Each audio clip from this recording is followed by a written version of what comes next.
Hablando de la ciudad Estación Juárez Celman, es necesario hablar también de dónde está situada, de una parte de Córdoba que históricamente es muy importante, que es por donde entró don Jerónimo Luis de Cabrera para fundar nuestra ciudad.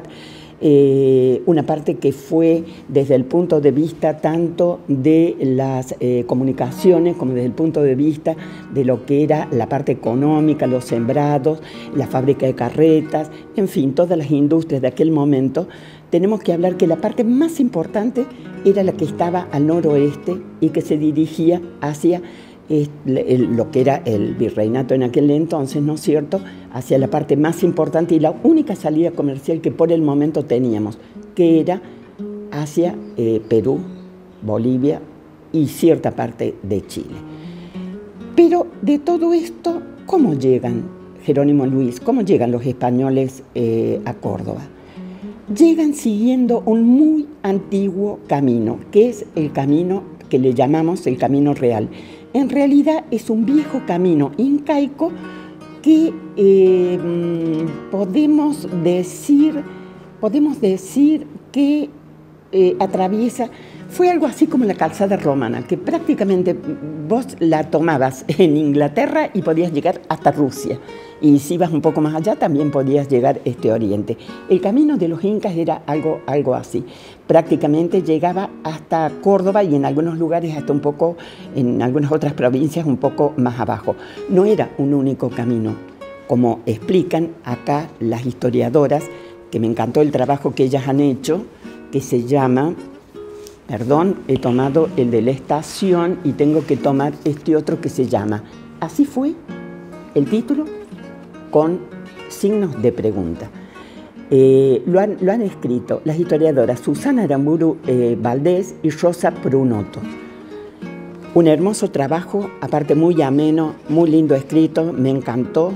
Y ella acá, en varias de las cosas que explica, era lo que significaban estos caminos incaicos. No era un solo camino, eran varios caminos, porque el tráfico que había de nuestros indígenas, de nuestros aborígenes, un tráfico donde intercambiaban semillas, intercambiaban animales, intercambiaban objetos, intercambiaban tejidos, intercambiaban un montón de cosas. Algunos estaban más adelantados que otros, ¿no es cierto? Pero durante todo eso, este tráfico se hacía por estos caminos de Córdoba y el camino principal era el camino incaico. Era este camino que le llamamos el Camino Real, fue el nombre que le pusieron los españoles, y que después, más adelante, viendo todo lo que había ya con una mirada de perspectiva de siglos, le llamamos el Camino de la Historia. Esa es la enorme importancia que tiene este camino y que roza toda la zona que circunda a Estación Juárez Celman.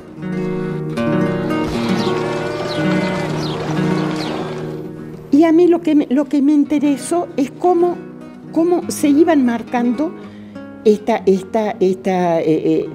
camino. ¿Qué comodidades podía presentar? Estaban las postas. Las postas es una cosa sumamente interesante para hablar porque directamente tiene una historia muy hermosa.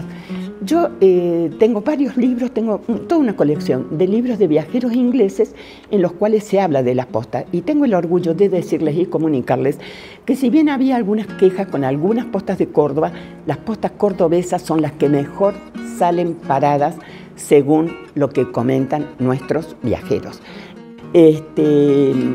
¿Cómo se viajaba? Se viajaba generalmente en aquellos momentos a caballo o en carreta. Después hablaremos del tren, que fue lo próximo que hubo.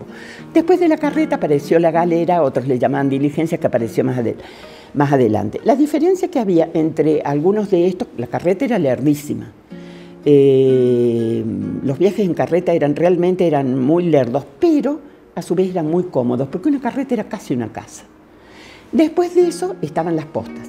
Las postas en Córdoba eran buenas y generalmente se hablaba de nuestras postas con gran admiración. Hay algunas descripciones que realmente es para hacer una novela de lo que cuentan los ingleses de algunas postas. Mujeres trabajando, mujeres bordando, no solamente tejiendo con el telar, sino ya haciendo una cosa que veían más civilizada, digamos, ¿no es cierto?, que era un bordado a mano, una cosa así que no era solamente el telar que los indígenas podían manejarlo. Eso visto desde los ojos de un europeo. se comía muy bien, eran más baratas y eran muy limpias.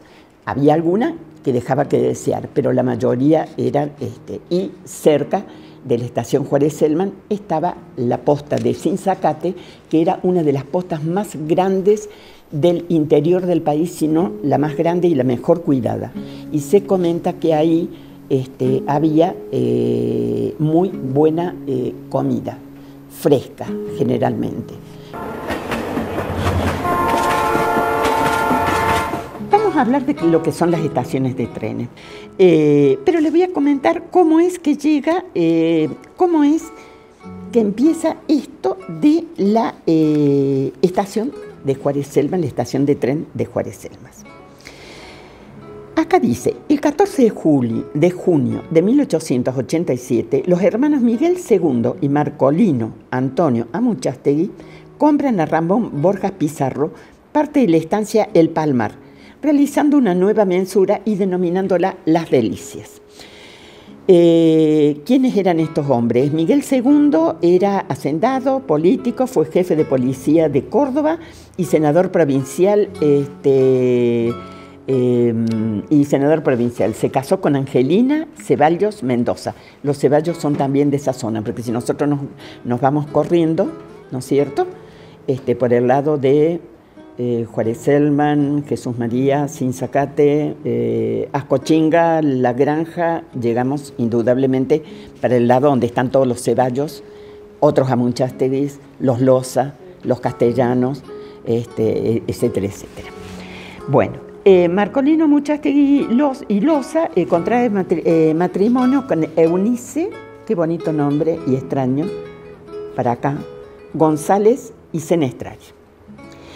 El 18 de junio de ese mismo año solicitan mediante un escrito el establecimiento de una estación de trenes en el kilómetro 19 en la vía del Ferrocarril Central Norte. Lo que me fascinó de esto es que estos hombres que estaban pensando en iniciar un emprendimiento donan cosas, no las venden al Estado. Una actitud absolutamente distinta a lo que tenemos muchos años después políticamente. Ellos donan. Ellos van a ganar dinero con eso, indudablemente, pero mientras tanto ellos hacen la inversión de donar y darle al Estado algo, hacen algo por el Estado, de alguna manera. Me fascinó esa actitud, digamos, de otra época, que lo vemos con otro concepto, ¿no es cierto? Bueno, entonces acá el presidente Juárez Celman, el 18 de julio de 1887, el presidente Juárez Celman y el ministro de Obras Públicas, Eduardo Weil, firman el decreto autorizando el Ferrocarril Central Norte para establecer en el kilómetro 19 de esa vía una estación de pasajeros y carga. En dicho decreto reza que, del análisis de los hechos, mientras no se autorice la construcción de un edificio especial al objetivo indicado, servirá como estación de casilla de peones camineros ya existentes en el kilómetro 19. Aquí surge la importancia que tuvo para el nacimiento y el futuro del pueblo, que fue el pueblo primero antes de ser ciudad de Juárez Celman, la compra de esta estancia.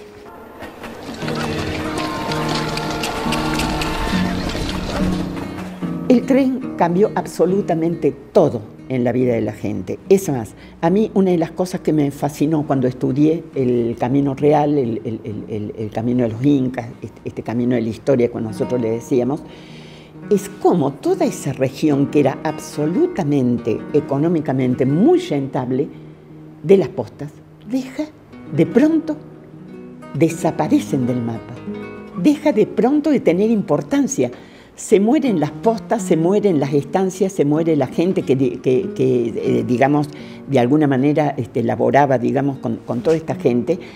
Y las ciudades empiezan a crecer, o los pueblos que se vuelven ciudades empiezan a crecer alrededor de las estaciones de trenes. A mí me dio, por un lado, una enorme tristeza, porque es ver cómo se derrumbaba un mundo que ya estaba un poco perimido, pero, en fin, era un mundo, digamos, de alguna manera con ciertas normas y con ciertas reglas que eran un poco más entendibles de las que tenemos ahora en el siglo XXI. Entonces me dio mucha pena ver toda esta hecatombe, digamos, que fue una hecatombe social y una hecatombe económica, pero a su vez renació en otros lados. Una de las cosas que ha tenido siempre la Argentina, que ha podido, el interior de la Argentina muy especialmente, que ha podido sobrevivir, es la migración. La gente nuestra está dispuesta a migrar. Y por otro lado, cuando yo leo esto de lo que es la estación de tren en Juárez Celman, me encanta porque empiezo a ver los primeros apellidos gringos, que casi no existían, ¿no es cierto? Porque existían muchos apellidos en algunas regiones de Córdoba y de la Argentina, muchos apellidos ingleses. En Buenos Aires, algunos franceses también. En Córdoba menos los franceses. Empezaron a venir recién en 1850 aproximadamente las familias francesas que conocemos en la ciudad de Córdoba y en la provincia de Córdoba. Pero los ingleses había muchos, pero italianos muy pocos. Entonces empiezo a ver y eso me produce una gran emoción porque no soy italiana, soy española por los cuatro costados, española de origen, mi familia paterna y materna, por los cuatro costados soy de origen español, pero somos inmigrantes. Entonces esto nos muestra lo que fue el crecimiento de estos pueblos que dejaron de estar en esa ensoñación de lo que eran las colonias para convertirse realmente en ciudades productivas, en lugares donde había estudios, donde había crecimiento y había una serie de cosas. Eso no lo lograron nuestros criollos. Sí lo lograron nuestros criollos, pero a través sobre todo del trabajo que hizo el inmigrante, ¿no es cierto? Entonces cada uno de ellos aportaba algo. Nuestro criollo, toda la historia, el bagaje, toda la historia que tenía atrás de él. Y por otro lado, nuestros inmigrantes, todo lo que iba a ser el futuro de una nación. Y yo creo que con eso ya tenemos toda una historia y tenemos algo así como la creación de un mundo nuevo. Y eso me parece fascinante.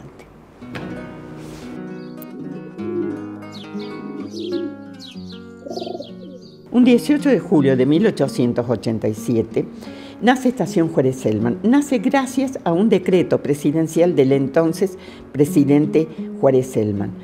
A raíz de esa estación de trenes que llevaba la civilización más al norte, ¿no es cierto?, con un gran proyecto para un futuro mejor para toda la región, se va extendiendo una pequeña población que a través de los años termina por convertirse en una ciudad. Este 18 de julio se cumplen 133 años del nacimiento de esta ahora ciudad.